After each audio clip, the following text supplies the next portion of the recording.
নমস্কাৰ বন্ধু বান্ধৱীসকল welcome to competition care current affairs daily content সমূহলৈ আগবঢ়াগতে বলক আজি কোট অফ দ্য ডে টু চাই লওঁ The strongest factor for success is self-esteem. Believing you can do it, believing you deserve it, and believing you will get it. Right? This is such a strong quote. You see, is it a belief system? A belief system to say at a breeding ground for the self-esteem. Right? If this self-esteem is very essential in order to achieve our dreams or our goals. Right? Karon e jeta apnalokor hi self-esteem to thakibo. Apuna bhitor he eta confidence eta ahibo je yes this particular goal is for me and I'm here to achieve this. Right? Jodi apnalokor he low self-esteem eta thake, you feel a doubt within yourself je mo parim jano kam to koribo tenoka eta feel eta ahibo. Right? So in order to build this self-esteem which will trust you towards this success, we need to build this belief ecosystem within ourselves. Je eta biswas je ami nijoke korim je moi ei kamto koibo parim, ei kamto moi deserve korum aru moi mor kostore ei kamto moi achieve korim. Right? Titia enoka dhonor eta belief ecosystem amar majot ami gorhi uthu titia ei self esteem to nije nije build hoi jabo and which will ultimately take us towards the success. All right? So this was the quote of the day for today. Okay, আৰু এখিনি হৈছে আজি topic সমূহ যিবোৰ আমি discuss কৰিম আৰু আজি আমাৰ ফাৰ্স্ট টপিক টু লোৱা হৈছে the Assam Tribune পৰা India's G20 presidency and this topic is going to be a very significant one from GS paper 2 perspective, also the same time GS paper 3. And let me tell you a G20 jitu presidency eta India take over korile from Indonesia. So jiman khini meetings adi kori hobo hetu ama bharatote hobo. Right? Aru asolte Dibrugarh to hua kotha ase. He kane APSC perspective to a G20 presidency to both basic important hoy. All right? Okay. So current context to apnaloke hokolwe jani nichhoy je from 1st December amar bharote a G20 presidency to take over koilole. Right? So India will hold the presidency of the G20 from 1st December 2022 to 30th November 2023. Right? Ebosor a presidency to India koribo. Aru ya hondoboto ami kedinman dinor agote patisilu je India ki logo theme adi kori launch korisile. So it is the logo jot amar joto mul jitu essence rakha hoise to hoise Vasudhaiva Kutumbakam. That means the whole world is one. Hoine? There is one earth, one family and one future. Hetu amar motto hoy. Thik ase? Okay, now let us move towards this G20. Ki hoy no? Group of 20. So it is the premier forum for international economic cooperation. Right? It plays an important role in shaping and strengthening global architecture and governance on all major international economic issues. Inception of G20's Rizal, it was founded in 1999. Right? 1999 asole to found kora hoisile after the Asian financial crisis as a forum for the finance minister and central bank governors to discuss global economic and financial issues. Thik ase? Eta ami gom paye thako je geopolitics ot both kiba kibi events hoi thake. Right? Aru kisiman problems enoka global issues thake je hokolo country face korise like climate change. Right? Aru eta jehetu globalization hoi ase ekhon country an ekhon country upor bahut dependent hoi pore. So certain jodi eta kiba ta imbalance hoi pore gute eta cascading effects hoi pore. Right? So in order to protect this ecosystem enoka dhonor kisiman G20 enoka gothon kora hoise so that ekhini international agenda hog jiman khini economic issues hoy globally hekhini protect koribo pora jay. Thik ase? Okay, members of kotha jodi sao it basically comprises of 19 countries. He hokol hoise Argentina, Australia, Brazil, Canada, China, France, Germany, India, Indonesia, Italy, Japan, Republic of Korea, Mexico, Russia, Saudi Arabia, South Africa, Turkey, United Kingdom and the United States and the European Union. Thik ase? 19 countries logote European Union ase hekane blog lagi G20 hoy, a group of 20. Thik ase?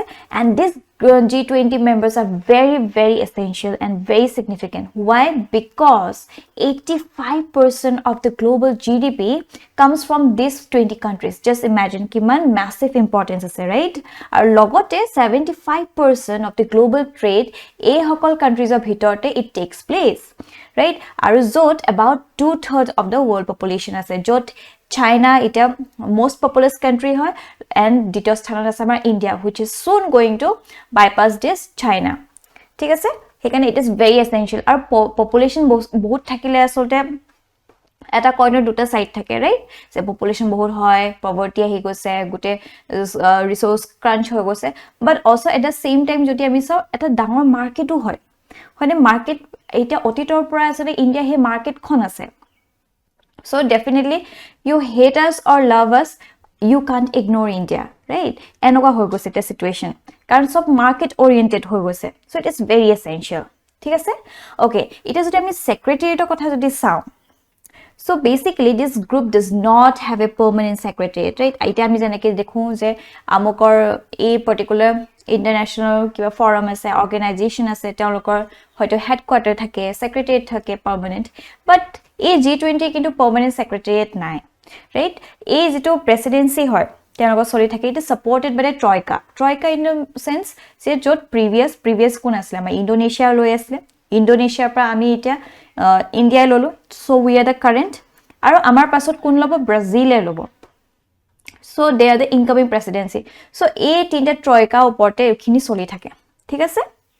All right. So the main essence of this article is India vision ki hobo in G20 presidency. It is very essential, right? So basically India's G20 agenda will be inclusive, ambitious, action oriented and decisive, right? Arjot mul theme to rest koibo on one earth, one family, one future, right? Vasudeva Kutumbakam. Eto theme oporte most of our activities or developments will rest upon this particular theme. So during the G20 presidency, India shall present its experiences, learnings and models as possible templates for others, particularly the developing world. India will encourage sustainable and environmental friendly lifestyle based on the tradition of trusteeship towards the nation for healing planet. Highlighting the issue of geopolitics for promoting harmony within the human family, India will seek to depoliticize the global supply of food, right? Ita ami dekhiso jito pandemic ot ataitko dangor threat jito ami eta reality check ko palo je hetu hoise khadyo. Hone apuna usot you might have a big nuclear plant, apuna usot gute latest ha hubida everything ase, joti apuna usot khadyo to ene he onno muthi to ene, all these things will not matter anymore irrespective how much money you have, right? So ita a global food supply khetot a Ukraine Russia war khetote hok ami gom paiso je এই খাদ্যই আসলে কেনেকে এটা ডাঙৰ threat লৈ আনিব পাৰে. So basically কিছুমান developed country হকল তেওঁলোকে অকমান হে গ্লোবাল সাপ্লাই অফ ফুড অকন পলিটিসাইজ কৰে, ৰাইট? অকন হিতৰ এজেন্ডা মতে কৰিবলৈ চাই, ধৰক আমাৰ WTO আমাৰ কিছুমান তেওঁলোকে বাধা দিছে যে আমি MSP দিব নোৱাৰো, এটো কৰিব নোৱাৰো, হেটো কৰিব নোৱাৰো. সো ইয়াত এইবিলাক অকমান ডিপলিটিসাইজ কৰিবলৈ চেষ্টা কৰিব আমাৰ ইণ্ডিয়া, ঠিক আছে? কাৰণ দা মূল কথাটো হৈছে যে we need the progress of this human race, right? Ultimately হেতুৱে হ'ব লাগে. So নিজৰ এজেন্ডা খিনি ফুলফিল কৰাতকৈ he basically jihetu eta gote whole earth is one, so a humanitarian crisis jate nohok he hapekhe mat patibo, thik ase? So India will encourage an honest conversation among the most powerful countries on the mitigating risk posed by weapons of mass destruction and enhancing global security. So this will be the India's vision. All right. Logote India's G20 priorities will be shaped in the consultation with not just our G20 partners but also our fellow travelers in the global south whose voice often goes unheard, right? Ita kisuman আপোনালোকে সকে নিশ্চয় গম পায় global north to আসলে rich countries ব্ল্যাকক বুজাই who are far ahead, right, in economic terms, whereas global south are the poverty ridden countries, ঠিক আছে? হেখিনি আসলে global south বুলি কয়. এটা কিছুমান countries এনেকা আছে ধৰক তেওঁলোকৰ ক্লাইমেট ক্ৰাইচিছৰ কাৰণে আইলেণ্ড টাইপ কাণ্ট্ৰিজবিলাকৰ সিহঁতৰ একদম অস্তিত্ব নাইকিয়া হৈ গৈ আছে ৰাইট কাৰণ ইৰোজন হৈ আছে পানী যিটো পানীও আচলতে ৰাইজ হৈ গৈ আছে ঠিক আছে আৰু কিছুমান আফ্ৰিকাৰ নিচিনা জেগা আছে চ' তেওঁলোকৰ মাতটো ইণ্ডিয়াই মাতে right leader of the third world বুলিও কোৱা হয় ইণ্ডিয়াক চ' সেই তেওঁলোকৰ মাতখিনিও তেওঁলোকৰ যিখিনি বিচাৰিছে সেইখিনিও এই G20 সামিটত উপস্থাপন কৰিব পাৰিব ঠিক আছে তাৰপিছত G20 priorities will be shaped in a consultation with এটো কলো but also the travelers of global south এটো বাৰে বাৰে আহা হল So India is keen to take its digitized public goods architecture to developing countries and the mission is to find funding for it. It is very essential. So India will work with other G20 members to address serious issues of debt, of economic growth, food and energy security, and particularly of environment. The reform of the governance of multilateral financial institutions will continue to be one of our core priorities. All right? Okay. So, ekhini hoy goise to vision. Logote let us also discuss what will be the challenges India has to face. ঠিক আছে? So, India asolte eta eta bhal position ot ase.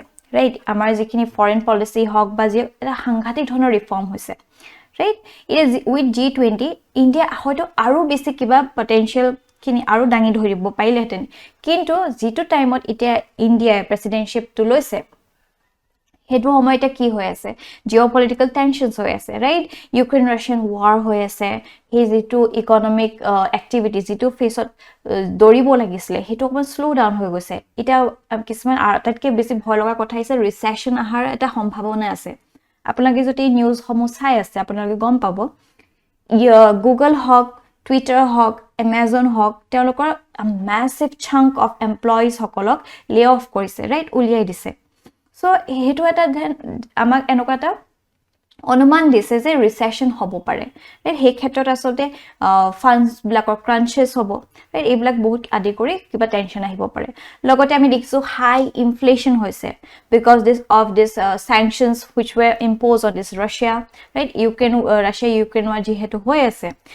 আৰু লগতে আটাইতকৈ যেটো ভয়াবহ কথা হৈছে হেতু হৈছে যেহেতু আমাৰ পেন্ডেমিকে আমাক বাৰুকৈ ঠেকেচা দিলে ঠিক আছে হেতু কাৰণেও আসলতে এই লে অফ কৰি আছে ৰিসেশনৰ হেতু আন এটা ৰিজন হয় ঠিক আছে সো আমি জাস্ট পেন্ডেমিকৰ পৰা মুখৰ পৰা ওলাই আহিছো সো এই যেনেকৈ গ্ৰোথ হ'ব লাগিছে তেনেকৈ গ্ৰোথ হোৱা নাই স্লো ফেজত গৈ আছে right so let us see কি হয় আহিব লগা দিনবিলাকত কেনেকৈ India make the best use of this G20 প্ৰেসিডেন্টশিপ ঠিক আছে the problems of food and energy security as that have particularly arisen due to the war in the Ukraine that's atatke aru eta challenge is hetu is dealing with China would be a challenge for India during its G20 presidency it is jehetu China was within G20 so তেওঁলোকে সদায় আমাৰ ইন্ডিয়াৰ যিখিনি vision আছে Hackney বাৰে বাৰে তেওঁলোকে reject কৰে ঠিক আছে আমাৰ যিখিনি এজেন্ডা আছে বা আমাৰ কাশ্মীৰ ইস্যুটো লবলে চেষ্টা কৰে সো তেওঁলোকে বহুতখিনি অবস্টেকল লৈ আনে আমাৰ মুখত so it will be really a challenging one India কেনেকৈ এইখিনি লগত ডিল কৰে সো হেখিনি আমি আহিব লগে দিনবিলাকত নিশ্চয় ডিসকাস কৰিম ঠিক আছে সো ওয়ে ফৰৱাৰ্ড আমি কি দিব পাৰো তে coat India actually needs to address. So India should leverage the G20 to reimagine the shareholding structure of IMF and the World Bank. Right? It is very essential. So basically, to IMF hog by World Bank hog, they actually work according to these developed countries. Right? It is jehetu ami G20 membership presidentship to paiso. So we can restructure this. And it's high time to reform these structures of IMF, right? Eblakot ami matmatibo parim. So India could use the platform to push its own agenda and South Asia agenda on a global scale. For example, by coming up with an alternative financial mechanism to SWIFT, we already have, right? UPI at a massive acceptance paise.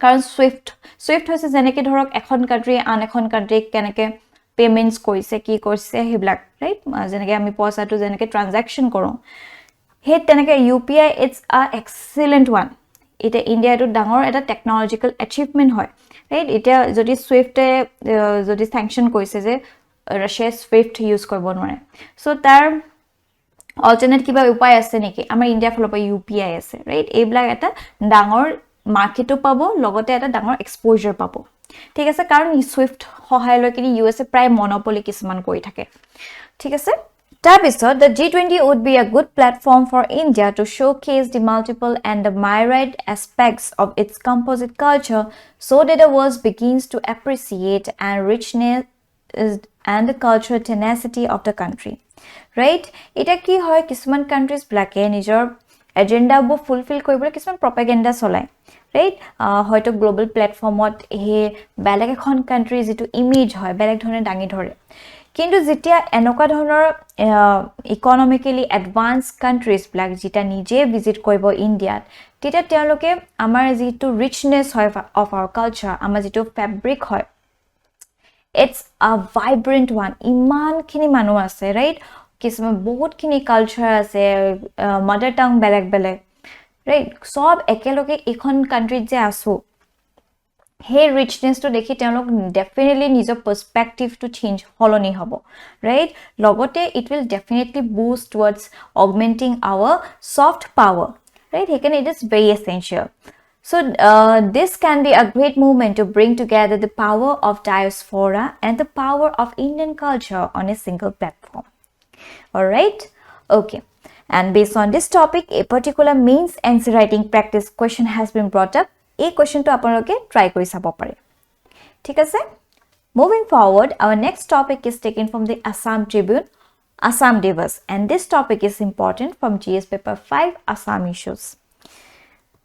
Current context to hoise apanake nichhoy jane 2 December dinakhon ami asote Assam Divas hisabe palon koru as it is used to commemorate the arrival of the founder and the first king of Ahom kingdom in the territory of ancient Assam right Saolung Sukafa he dintote asote amar Assomot ahi উপস্থিত হৈছিলে আৰু হে দিনটোৰে আমি মানিলং as Assam Divas ঠিক আছে Assam Divas also known as Assam Day or Sukafa Divas celebrates the legacy of the first king of the Ahom kingdom Chaolung Sukafa in Assam and commemorates his arrival in the region in the early 13th century which is 1228 1228 ote asole teo ahi amar Assam paisilehi the day dedicated to honoring his legacy Assam Divas highlights Assam's rich culture ঠিক আছে এতিয়া আহো আমি আমাৰ Chaolung Sukafa বিষয়ে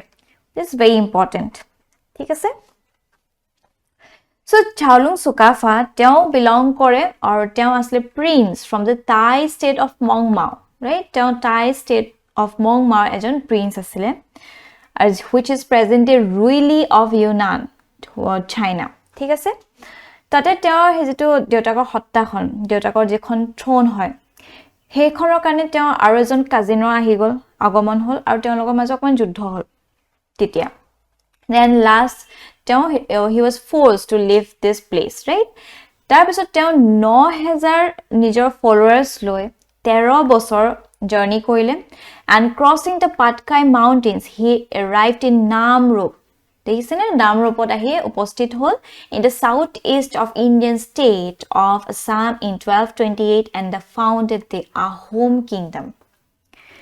ঠিক আছে So এই যেটো কলে সুকাফা যে 9000 ফলোৱাৰ্স লৈ আহিছে এইখিনি কথা আসলতে অৰূপ কুমাৰ দত্তৰ যিখন কিতাপ আছে দি আহোমছ তাত মেনশন আছে ঠিক আছে এনেকা প্ৰশ্ন যদি আমাৰ এপিএসসি মিনছত আহে আমি যদি এনেকে অকমান দাঙি ধৰিব পাৰো যে কোট পাইছো মানে এটা কংক্ৰিট যদি আমি উইথ এভিডেন্স যদি কব পাৰো যে আমকে লিখা বুকখনৰ মতে তাত 9000 ফলোৱাৰ্স তেওঁ লৈ আহিছিলে তেতিয়া আৰু বেছি ভাল হয় এনসাৰটো লিখি দেখাটো ভাল হয় আৰু বেছি এনৰিচো হয় ঠিক আছে Sukafa's reign as the king of the Ahom kingdom who ruled medieval Assam for 600 years and famously resisted other great powers such as Mughals is considered to be a glorious chapter in the history of Assam right iman besi significant hoy he is widely referred to as the architect of Bor Assam or Greater Assam because of the amicable relationship he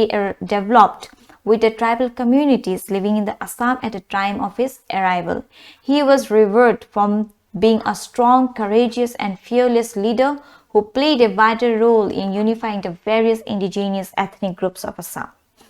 এই যিখন স্টেটমেণ্ট it is very important আৰু ইয়াৰ related এনেকুৱা ধৰণৰ প্ৰশ্নও আহিব পাৰে ঠিক আছে যেনে what is the role of Chaolung Sukaphaa in shaping Assamese society তেওঁ বহুত ডাঙৰ অৰিহণা আছে ৰাইট কাৰণ Swargadeo Sukaphaa was the great king founder of the Ahom dynasty displayed a rare combination of intellect, valor, visionary, unifier, which helped him to become one of the greatest leader of Assam ever. Eta kor mongma pa aha ejon prince ahi Ahomot teo uposthit hol aru he Ahomot nijor rule korato iman sohos kotha nasil right jodi he projai jodi teo mani noloy teo kenake he king hobo It is only because he at a rare combination ase. He was very intellectual, valorous asle, bahut sahoki asile.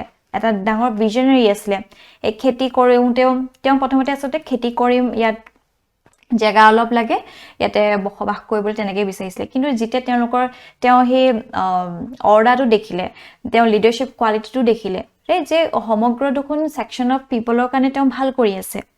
Right titia manuhe নিজৰ ফালৰ পৰা তেওঁ মানি ললে যে he will be the leader right এনেকুৱা আছিল so Sukafa's significance lies in his successful efforts towards assimilation of different communities and tribes he সময়ত অসমত আসলে বহুত বেলেগ জনজাতি আছিল right tribes আছিল ধৰক সুটিয়াস আছিল মৰানস আছিল কছাৰীজ আছিল etc হে গুটেখিনিকে আকৌ একত্ৰিত কৰি কিনি এটা অসমীয়া সোসাইটি গঠন কৰাত তেওঁ বহুত ডাঙৰ অৰিহণা আছে therefore তেওঁ কোৱা হয় father of this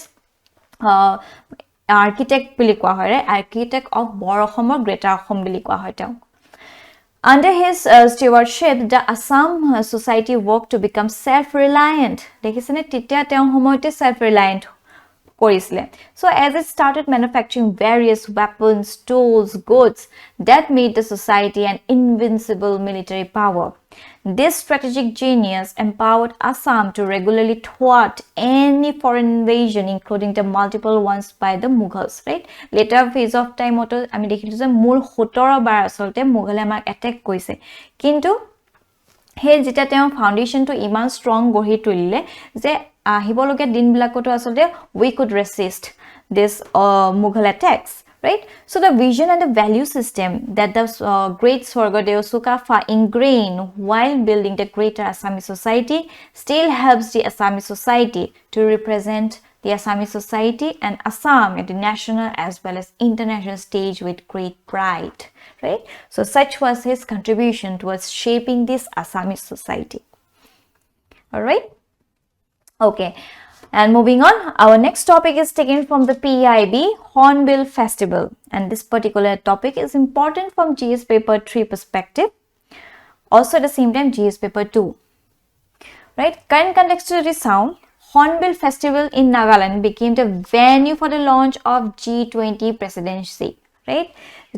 First December dinakhon asote amar bharote ami already patiso G20 presidency ulaise lolole আৰু লগতে হে 1 ডিসেম্বৰ দিনাখনৰ পাছতে হৰ্নবিল ফেষ্টিভেলো আৰম্ভ হৈছে ৰাইট ইয়াতে আসলে লঞ্চ কৰা হৈছে আৰু So what is Hornbill Festival?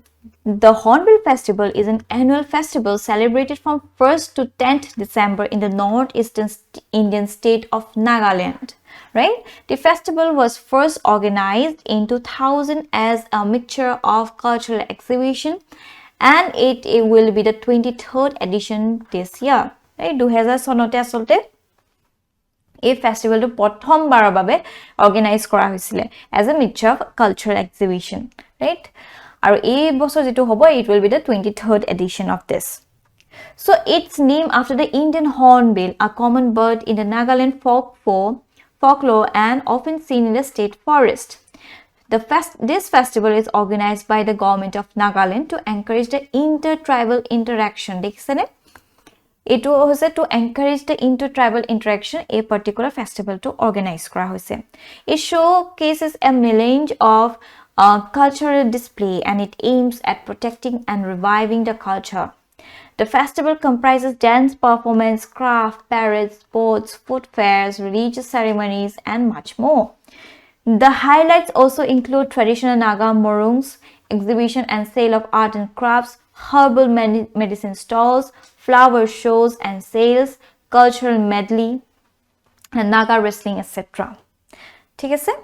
So these are the attraction of this Hornbill Festival. Now let us understand about the Great Hornbill Bird. So hornbills Bucarotidae, sorry, my pronunciation to porane, are a family of birds found in tropical and subtropical Africa, Asia and Melanesia. Right? India is home to 9 species of hornbill, right? Amara Bharatot asole 9 species of hornbill poa jay. The northeastern region has highest diversity of hornbill species within India. The great hornbill is a large colorful bird found in the Indian subcontinent and the Southeast Asia. Ya dekhse ei bird to iman dhuniya hoy, right? Prakritir hosake srishti manibo lagibo. So they are characterized by the long down curved bill, which is frequently brightly colored and sometimes has a casque on the upper mandible. The great hornbill is a state bird of Arunachal Pradesh and Kerala, right? Yate dekhisane je Nagaland hoyto patibo pare great hornbill, but Nagaland kintu state bird nohoy. Hornbill hoise state bird of Arunachal Pradesh and Kerala. Eto monot thobo, thik ase? Our diet basically herbivore hoy or frugivore hoy, right? Naga hak pasoli black khai fruits upor teologe depend kore. This is about this great hornbill bird. Threat sound, the great hornbill is threatened mainly by habitat loss due to deforestation, right? Jungle kati he koise. Tenaga habitat loss hogose. So it is hunted for meat, fat, body parts like casque and tail feathers, which are used as adornments. This is a major threat. Or conservation status according to IUCN Red List, a vulnerable position. Wildlife Protection Act of 1972 mote Schedule 1 rakha hoise, right? Highest protection dia hoise. Ar logote ami jani thoto bhal je Nagaland state bird hoise Blit tragopan, right? E to deise ne iman etu bahut morom loga hoy. So this is the state bird of Nagaland, not the hornbill. ठीक है sir? And based on this topic, a particular prelims based question has been brought up. Kindly question to attempt koibo. And moving forward, our last topic is taken from the Economic Times, GG Yatra. And this particular topic is important from GS paper 2 perspective, also the same time GS paper 3. Current context recently the government has introduced paperless entry at select airport to make air travel hassle free. ঠিক আছে তার অকল নিজৰ চেহাৰাটো আসলে ID হিচাপে use কৰা হয় so ইমান বেছি আসলে পেপারলেস হ'ব ইমান কমপ্লেক্স নহব কিন্তু কিছুমান সিলেক্টেড এয়ারপোর্টছত হে এই জিজি ইয়াটাটো আনা হৈছে ঠিক আছে under this initiative airports will use facial recognition software called Digi Yatra দেখিছেনে অকল facial recognition software হ'ব অকল মুখন সাইড কিনি আপোনাৰ আইডি টো কনফার্ম হ'ব for entry this means passenger won't need to carry their ID card or boarding passes. The Digi Yatra envisages the traveler pass through various checkpoints at the airport through paperless and contactless processing, using facial features to establish their identity, which would be linked to the boarding pass. Right? With this technology, the entry of passengers would be automatically processed based on the facial recognition system at all checkpoints, including entry into the airport, secured check areas, aircraft boarding, etc. The facility will be available for passengers taking domestic flights at the Delhi's Terminal 3, Bengaluru and Varanasi Airport. Dekhilen ei tintate botoman etu ana hoise. Later, Digi Yatra will be rapidly rolled out on across all the airports. But etia botoman ei ekhon airportot he ei hubida to dia hoise. Thik ase? So the project is being implemented by the Digi Yatra Foundation. It is a joint venture company whose shareholders are the Airport Authority of India, right, with 26% of stake, and Bengaluru Airport, Delhi Airport, Hyderabad Airport, Mumbai Airport, and Kochi Airport. These 5 shareholders equally hold the remaining 74% of the shares. This is about a Digi Yatra. Okay, so এইখিনি আছিল আজিৰ টপিকসমূহ thank you for watching this session আৰু আপোনালোকৰ যদি কিবা doubt আছে বা কিবা ফিডবেক আছে কাইণ্ডলি আমাক কমেন্ট সেকশন জনাবলৈ নাপাহৰিব till then bye bye